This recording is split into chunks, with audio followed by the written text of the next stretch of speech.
O ser humano adoece à medida que ele se afasta da natureza. Essa frase foi um recorte de um dos textos de um dos maiores pensadores da nossa história, o grande Hipócrates, considerado hoje o pai da medicina moderna.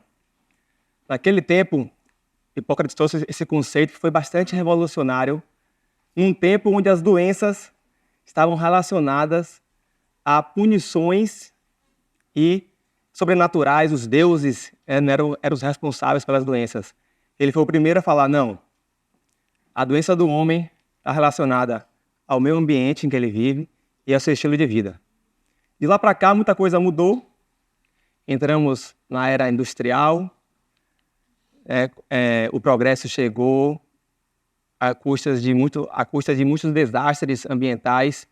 Consumimos nossos recursos naturais numa velocidade espantosa, e é óbvio que a gente em algum momento ia pagar o preço por isso. Nosso ritmo de vida cada vez mais acelerado, enfim, chegamos num momento ao extremo de acelerar as nossas conversas do WhatsApp. Vocês já pararam para perceber isso? Levanta a mão aqui e sejam sinceros, por favor. Quem aqui já acelerou, usa esse recurso de acelerar? Ah, bom, obrigado. Era mais que eu imaginava. Então chegamos a esse ponto de acelerar a conversa. Eu estava com minha esposa no telefone e aí ela falando e eu falo logo, mulher. Então é óbvio que isso, em algum momento, vai virar adoecimento, vai causar um transtorno muito grande. A gente não respeita mais os ciclos da natureza. O bicho-homem, que era para ser diurno, agora também é noturno. E aí, estamos vendo o que vai dar isso. Insônia é um problema cada vez mais recorrente, não só entre os adultos, mas entre as crianças também, acreditem. Velocidade, junto com o barulho das cidades, né? A gente vive aqui numa grande cidade onde o barulho é algo também bastante estressante, e tudo isso vai nos levando a um adoecimento e uma desconexão da natureza. Tem um dado da OMS de 2021 que me assusta muito, que ele fala que 90% do nosso tempo é gasto dentro de ambientes fechados, ambientes internos, ambientes artificiais, como esse aqui, por exemplo, agora. A gente não se expõe mais, as crianças não se expõem mais. E, obviamente, que isso também tem um custo. Tem outra frase que eu acho fantástica do mesmo Hipócrates. Ele fala que na casa onde não entra a luz, entra o médico. E, obviamente, que ele não está falando dessa luz artificial que está me cegando, né? Ele estava falando da luz solar. Hoje, a nossa medicina moderna comprova que sem a luz do sol, sem se expor ao sol, a gente não produz vitamina D, que é considerado um hormônio, que participa não só da calcificação do osso, né, como também da nossa imunidade e também está ligada ao nosso humor. Não é à toa que no verão a gente fica todo serelepe, expansivo, mais alegre, mais feliz, e chega no inverno as pessoas se retraem, rola uma deprê, rola, né, um sentimento de tristeza, vamos dizer assim. Isso está relacionado também à exposição solar. E últimos estudos mostram que existem substâncias que a gente ainda não conhece, que são produzidas quando a luz do sol bate na nossa pele e que regulam o nosso relógio biológico. Ou seja, faz você entrar numa rotina, né? Faz você perceber o que é dia, o que é noite. Eu lembro que eu trabalhei uma época na minha vida em shopping, como vendedor. E foi uma época que eu fiquei mais zureta de horário, porque eu não sabia se era de dia, se era de noite, entrar no shopping, naquela correria de, né, trabalhar, ganhar dinheiro. Então, muitos de nós vivemos assim hoje, né, porque a maioria de vocês vivem em ambientes fechados, né? Muitos não têm nem contato com a janela. E o que falar da nossa alimentação? Eu, como nutricionista, sinto uma dor quando eu vejo a loucura que está na nossa alimentação, como a gente não se relaciona mais com a comida, com as pessoas, a gente mastiga nossos problemas, né? Ninguém saboreia mais direito a comida, todo mundo na correria.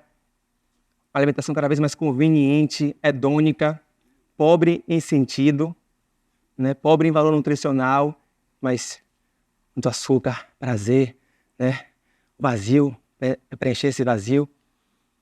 É algo muito preocupante, porque isso afeta também crianças, né? E a gente sabe que a obesidade infantil é um grande problema atualmente.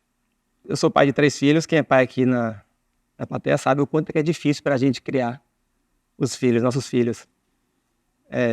As crianças hoje em dia não mais sobem árvores, né?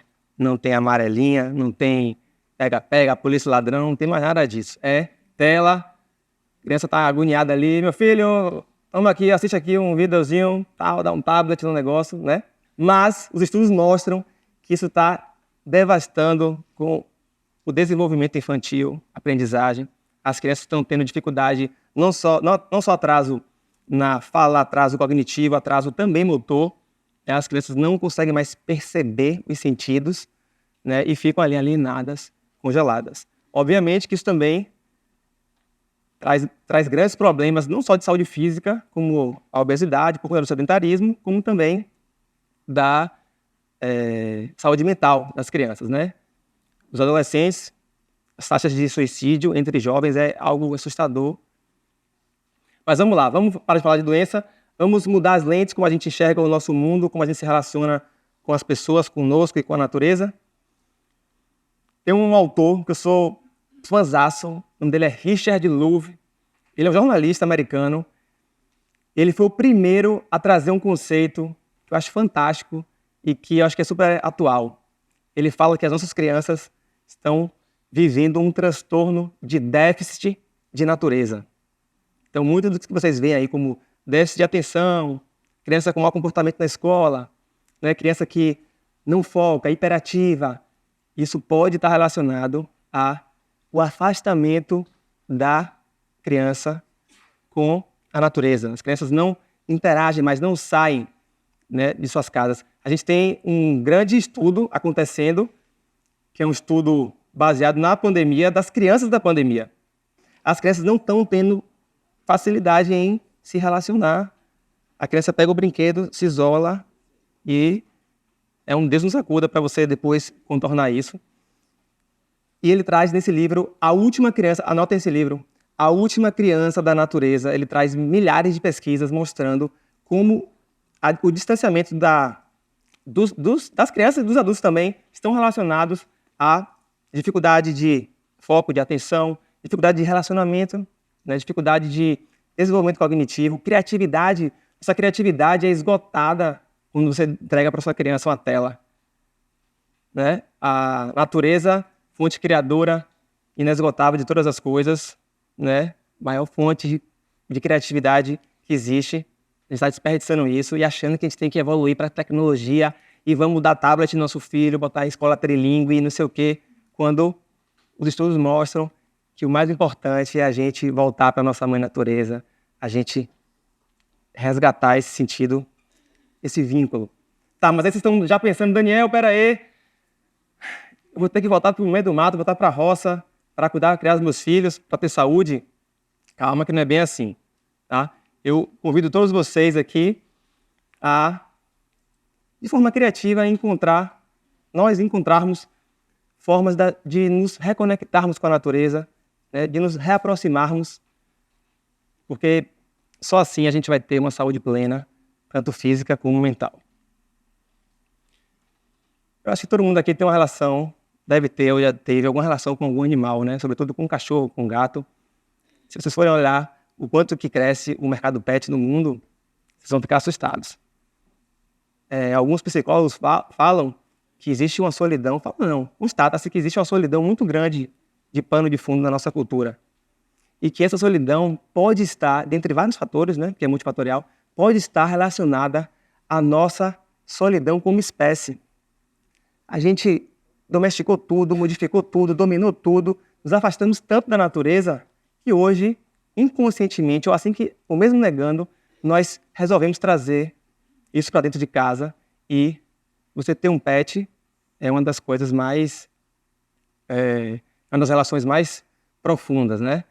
Então, eu conheço muita gente que já venceu depressão, que já teve algum tipo de melhora, tanto física quanto saúde mental, se relacionando com os animais. Isso aqui foi eu falei de pet, mas existem as abelhas também na minha vida aí, uma passagem rápida que eu descobri elas na pandemia. Isso aqui é um videozinho. É só como é que eu acordo aqui. Bom dia. Meu Deus. Considere que isso é na pandemia, né? Eu tô meio bobalhado assim, falando uma besteira assim, meio... É porque solidão, né? As minhas crianças, as minhas meninas, as abelhas, elas me trouxeram muita essa noção da cooperação, da tolerância. Meu povo! Todo mundo ali colado, né? Acorda pra cuspir! Então as abelhas, elas são uma grande fonte de inspiração para que a gente tenha mais trabalho de equipe, pense no outro, seja menos egoísta, né? Menos egocêntrico e mais egocêntrico. Tá aí uma passagem. Tem um estudo muito bacana que foi feito lá no Japão, estudo de revisão. Os caras pegaram 2 grupos de pessoas e resolveram fazer a seguinte experiência. Recrutaram isso em fábricas, em empresas lá em Tóquio. Um grupo foi para uma região de floresta, no noroeste do Japão, recebeu banho de floresta, que é uma coisa da cultura deles, se isolar, ir para um lugar, trilha. E o outro grupo, eles mandaram para uma cidade para fazer uma viagem turística, banho de cidade. E aí eles foram ver o que é que está relacionado, o que é que a natureza proporciona em termos de saúde, como é que a gente pode mensurar isso? Porque se a gente não mede, a gente não acha que não funciona, né? E aí eles analisaram através da urina e do sangue e perceberam que quem foi para a floresta, a viagem de 3 dias, foram 2 dias e 1 noite, acampado, sendo que tinha que ficar, a obrigação do estudo era 2,5 km de caminhada na floresta por dia. O outro 2,5 comprando, pirulito, né? Cachorro-quente. E eles pegaram e analisaram no sangue e na urina o que a floresta trouxe para eles. Constataram que quem fez o banho de floresta teve menor estresse, eles avaliaram a adrenalina na urina, menor ansiedade. Eles viram também que o sistema imunológico foi ativado de uma forma absurda em quem estava na floresta. E eles atribuem isso aos aromas da floresta, aos óleos essenciais das árvores, da casca da árvore, enfim, da natureza, o som também da água e tal, o verde, né? A cor azul, tudo isso nos conecta de uma forma inconsciente e nos relaxa e nos acalma.